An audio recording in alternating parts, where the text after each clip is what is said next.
आज उद्धव ठाकरे ने सबसे बड़ा दांव खेला, या फिर कहे कि आखिरी दांव खेला है।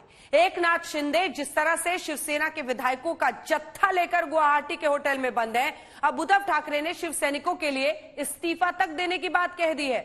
नंबर गेम में पिछड़ते नजर आ रहे उद्धव ठाकरे ने अब इमोशनल कार्ड भी खेल दिया है।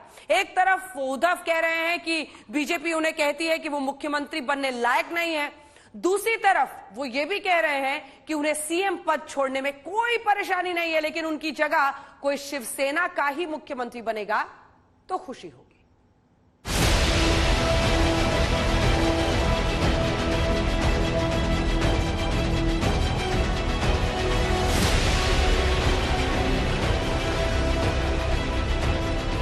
उद्धव ठाकरे की कुर्सी कब तक बची? उद्धव ठाकरे कब तक मुख्यमंत्री बने रहे?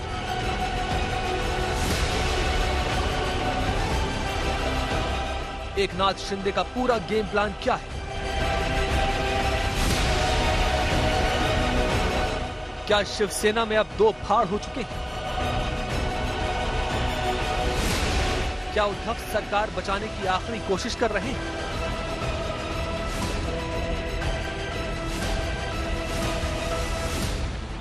महाराष्ट्र के सियासी ड्रामे का सस्पेंस अभी खत्म नहीं हुआ है।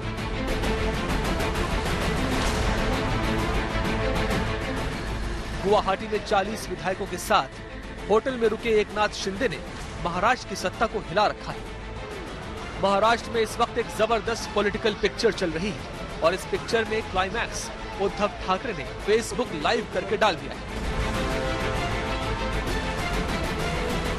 जिस वक्त उद्धव की सरकार के साथ बड़ा खेला हो रहा है, ऐसे में उद्धव ने साफ साफ आकर कह दिया है कि मेरे विधायक आकर मेरा इस्तीफा खुद लेकर जाएं।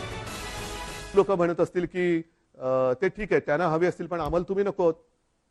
मग मला हेच म्हणायचंय की समजा माझ्या लोकांना, म्हणजे मी माझं म्हणतोय ते मला आता माझं आपलं मानतात की नाही मला माहिती नाही, कारण ते माझ्या समोर नाहीयेत, तर तुम्ही इथे येऊन बोलायला काय हरकत होती? सुरतला जाऊन बोलण्यापेक्षा, आणखीन कुठेतरी जाऊन बोलण्यापेक्षा सरळ समोर यायचं आणि सांगायचं की उद्धवजी तुम्ही कारभार करायला नालायक आहात, हे कोविडच्या काळातले टॉप 5 वगैरे सोडून द्या, आम्हाला तुम्ही मुख्यमंत्रीपदी नको। ठीक आहे, चला मी उठतो। आणि आज सुद्धा मी तुम्हाला सांगतो, जर त्याच्यापैकी एकाही आमदाराने समोर येऊन मला सांगितलं किंवा जर त्यांनी स्टेटमेंट दिलं की उद्धव ठाकरे मुख्यमंत्री पदावरती नकोत, तर मी आता मुख्यमंत्री पदाचा राजीनामा द्यायला तयार आहे। आणि ह्याच्यावरती विश्वास नसेल तर आज आपली फेसबुक लाईव्ह झाल्यानंतर आज संध्याकाळपासून मी माझा मुक्काम वर्षावरनं मातोश्रीला हलवत आहे। उद्धव ठाकरे ने एक और बड़ी बात कह दी है, वो खुलकर बोल रहे हैं कोई शिवसैनिक सीएम बनेगा तो उन्हें खुशी होगी। तो क्या उद्धव ठाकरे ये समझ चुके हैं कि अब उनकी सरकार बचने वाली नहीं है, या वो शिवसैनिक वाला पासा फेंक रहे हैं? मी दोन्ही पद सोडायला तयार आहे, पण मी मुख्यमंत्री पद सोडल्यानंतर जर शिवसेनेचा मुख्यमंत्री होत असेल मला आनंदाने मान्य आहे। उद्धव ठाकरे ये भी डंके की चोट पर कह रहे हैं कि उनका कोई नाटक नहीं है। उद्धव ठाकरे ने कहा कि कई लोग कहते हैं कि मैंने हिंदुत्व छोड़ दिया, मैं लोगों से मिलता नहीं, ये सब बिल्कुल ठीक नहीं है। उद्धव ठाकरे ने इमोशनल कार्ड भी खेला और कहा कि मेरी सर्जरी हुई थी, इसलिए मैं लोगों से मिलजुल नहीं पा रहा था, हिंदुत्व तो हमारी सांस है। शिवसेना म्हणाल तर शिवसेना आणि हिंदुत्व हे दोन घट्ट एकमेकांमध्ये गुंफलेले जोडलेले हे शब्द आहेत। शिवसेना कदापि हिंदुत्वापासून आणि हिंदुत्व कदापि शिवसेनेपासून दूर होऊ शकत नाही, कारण शिवसेना प्रमुखांनी जो एक कानमंत्र दिलेला आहे कि हिंदुत्व हा आमचा श्वास है। उद्धव ठाकरे ने किसी फिल्मी डायलॉग की तरह कह दिया कि वो इस्तीफा रेडी रखते हैं, लेकिन उन्हें दुख इस बात का है कि ये हमला करने वाला कोई और नहीं बल्कि मेरा अपना ही शख्स है। उद्धव ने सीधे सीधे एकनाथ शिंदे पर निशाना साधा है। उन्होंने ये भी कहा मुझे सत्ता का लालच नहीं है और न ही मुख्यमंत्री पद पर रहने की इच्छा है। आज तक ब्यूरो। शिवसेना संकट पर 17 मिनट 32 सेकंड का संबोधन उद्धव ठाकरे ने दिया। संबोधन से 3 बड़ी बातें निकली। पहली ये कि उन्होंने एकनाथ शिंदे पर सीधा प्रहार किया, दूसरा ये कि शिवसेना काडर को समझाया कि सत्ता नहीं बाला साहब की सोच के साथ खड़े हैं, और तीसरा कांग्रेस और एनसीपी के साथ आज भी खड़े हैं। लेकिन उद्धव ठाकरे के भावुक संबोधन से तस्वीर साफ नहीं हुई कि इस्तीफा देंगे या फिर नहीं देंगे। सवाल यह है कि आज ऐसी नौबत क्यों आई, तो इसका जवाब है एकनाथ शिंदे। महाराष्ट्र से मिल रहे सियासी संकेत यही है कि शिवसेना अब शिंदे सेना नजर आ रही है।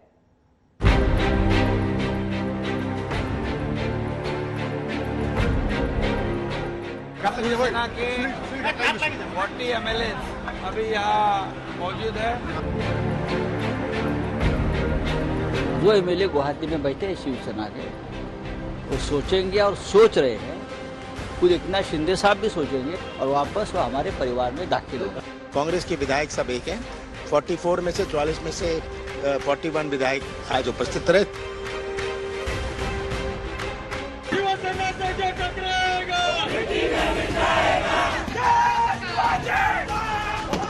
मैं शिवसैनिक बाला साहेब ठाकरे आणि उद्धव साहेब का शिवसैनिक है, मैं मेरे घर को जा रहा हूँ।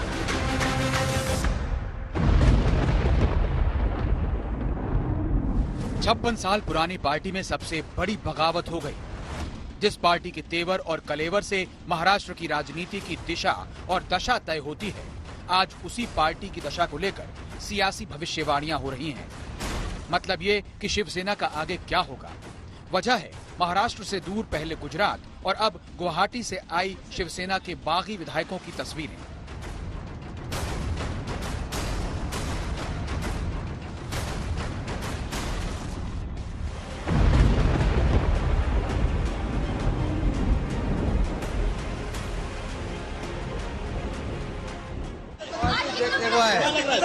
देखने को है, बहुत अच्छा है।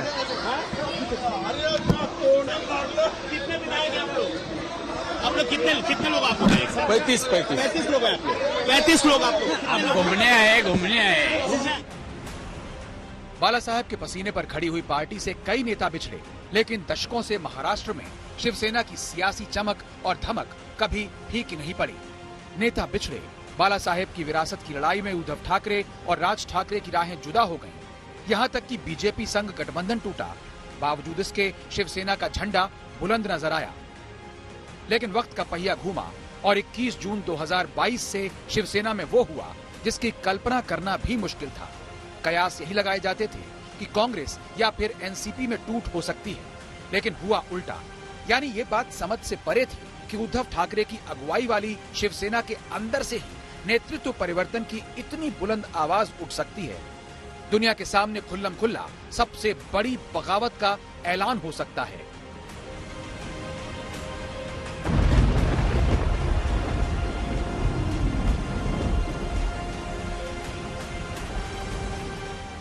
घर में सबसे बड़ी सेंध लगाकर पार्टी के ही दिग्गज नेता एकनाथ शिंदे ने सीधे पार्टी के मुखिया और बाला साहेब के बेटे उद्धव ठाकरे को चुनौती दे दी। इतनी बड़ी चुनौती कि सत्ता का सिंहासन ही नहीं डोला, बल्कि शिवसेना के भविष्य पर संकट के बादल छा गए। एक ही सवाल सब पूछना चाह रहे हैं शिंदे साहब, कितने एमएलए हैं आपके पास? अभी फिलहाल 46 है, उसमें और बढ़ोतरी हो सकती है। सर 46 एमएलए की आप बात कर रहे हैं, इसमें से शिवसेना के कितने एमएलए हैं आपके पास? टोटल शिवसेना के और सहयोगी दल के हैं। और अगर हम शिवसेना की बात करें कि आपके पास 37 है शिवसेना के? हाँ, उससे ज्यादा है। तो सर फिर आपको क्या रोक रहा है गवर्नर के पास जाने के और बोलने के लिए कि आप अपना गवर्नमेंट फॉर्म कर सकते हैं बीजेपी के साथ? फिर गवर्नर को कब मूव कर रहे हैं? देखिए, अभी ये तो बात है हमारी सब लोगों से बैठक होने के बाद ही जो भी तय किया जाएगा। 56 वर्षों के इतिहास में जो काम कोई और बागी नेता नहीं कर सका, वही काम ठाणे के ठाकरे नाम से मशहूर एकनाथ शिंदे ने कर दिया। उद्धव ठाकरे के पैरों तले सियासी जमीन खिसक गई, क्योंकि एक दो नहीं बल्कि करीब 3 दर्जन पार्टी के विधायकों ने विरोध का झंडा उठा लिया। एकनाथ शिंदे की अगुवाई में बगावत इतनी बड़ी है कि टीम उद्धव ठाकरे पूरी तरह कंफ्यूज है। उनके ऊपर कोई एक्शन नहीं ली है, लेकिन जरूर उनके साथ जो मंत्री है अभी जल्द ही उनको उनका मंत्री पद वो खो सकते हैं। एकनाथ शिंदे अपना मंत्री पद नहीं खोएंगे। आज 1-2 दिन में, आज 24 घंटे में क्या होता है देख, लेकिन जो एक्शन लेना है वो ले लेंगे। सबके ऊपर होगी कार्रवाई। जिसने डिसिप्लिन को तोड़ा है, वो कोई भी छोटा बड़ा आदमी हो, उसके ऊपर पार्टी में कार्रवाई होती है। इसलिए तो आज विधायक दल के नेतृत्व से उनको दूर किया है। क्या शिवसेना अब शिंदे सेना बन गई? इस सवाल का जवाब है शिवसेना में बगावत का बिगुल फूंकने वाले एकनाथ शिंदे के साथ मौजूद बागी विधायकों की संख्या। शिवसेना के कुल विधायकों की संख्या है 55, क्योंकि एक विधायक की मृत्यु हो चुकी है। लेकिन एकनाथ शिंदे का दावा है कि उनके साथ शिवसेना के 34 विधायक मौजूद हैं। और बागी विधायकों का नंबर 40 के पार पहुंच जाएगा। यानी शिवसेना के 2/3 से ज्यादा विधायक बागी हो सकते हैं। अगर ऐसा हुआ तो उद्धव ठाकरे के पास करीब 2 दर्जन विधायकों का ही समर्थन रहेगा। यानी पार्टी के विधायकों ने उद्धव ठाकरे को नकार दिया और एकनाथ शिंदे को अपना नेता स्वीकार लिया। हालांकि शिंदे बार बार एक सियासी कथन दोहरा रहे हैं, वही कथन जिसने उद्धव ठाकरे को दोहरे संकट में डाल दिया। हम बाला साहिब के पक्के शिव सैनिक हैं। बाला साहिब ने हमें हिंदुत्व सिखाया है। बाला साहिब के विचारों और धर्मवीर आनंद दिघे साहब की शिक्षाओं के बारे में सत्ता के लिए हमने कभी धोखा नहीं दिया और न कभी धोखा देंगे। शिंदे का संदेश साफ है कि बगावत पार्टी की विचारधारा से नहीं बल्कि पार्टी की कमान संभाल रहे शीर्ष नेतृत्व और उनकी टीम से है। हिंदुत्व और बाला साहेब कार्ड खेलकर शिंदे ने महाराष्ट्र में पार्टी कैडर को साधने का दांव चला, क्योंकि बेमेल गठबंधन की वजह से जमीनी स्तर पर मन और मतभेद की कमजोर नस को दबाया जा सके। शिंदे के बयान के पीछे बड़ा प्लान है, क्योंकि मराठी अस्मिता और प्रखर हिंदुत्व ये दोनों बाला साहेब की सियासी विरासत हैं। When Shiva was formed, it was in June 1966. Okay. इसके बाद काम तो अच्छा, शुरुआत तो अच्छी हो गई। मराठी के ऊपर ही हमने शुरुआत की शिवसेना की, और हम मराठी कभी भूल नहीं सकते। तो अभी भी आप प्रांतवाद को नहीं भूले हैं ना? That is your basic philosophy. प्रांत का सवाल नहीं है, ये मराठी फर्स्ट।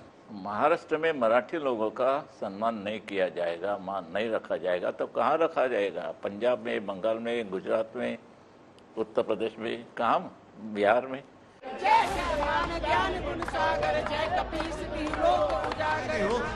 चाहे हनुमान चालीसा विवाद हो, धर्म स्थलों पर लाउडस्पीकर हटाने का मुद्दा हो, कश्मीरी पंडित त्रासदी का मुद्दा हो, या फिर कश्मीर का उद्धव ठाकरे ने हार्ड हिंदुत्व की पार्टी लाइन से किनारा करते हुए सॉफ्ट हिंदुत्व को चुना, जो पार्टी के भीतर कई नेताओं को नागवार गुजरा। हिंदुत्वामध्ये दिलेला शब्द पाळणं हे सुद्धा माझं हिंदुत्व आहे, हे सुद्धा माझं हिंदुत्व आहे। जय श्रीराम म्हणायचं आणि दिलेलं वचन तोडायचं हे माझं हिंदुत्व नाही। उद्धव ठाकरे की अगुवाई में गठबंधन की सरकार तो बनी, लेकिन 2.5 साल में पार्टी बिखरती और पूरी तरह लड़खड़ाती हुई नजर आ रही है। शायद ही कभी किसी ने सोचा होगा कि महाराष्ट्र की राजनीति के शेर यानी बाला साहेब ने जिस पार्टी को खड़ा किया, उसी पार्टी का हश्र एक दिन ऐसा होगा। अपने ही बगावत करेंगे और अपने ही शिकार बनेंगे। आज तक ब्यूरो।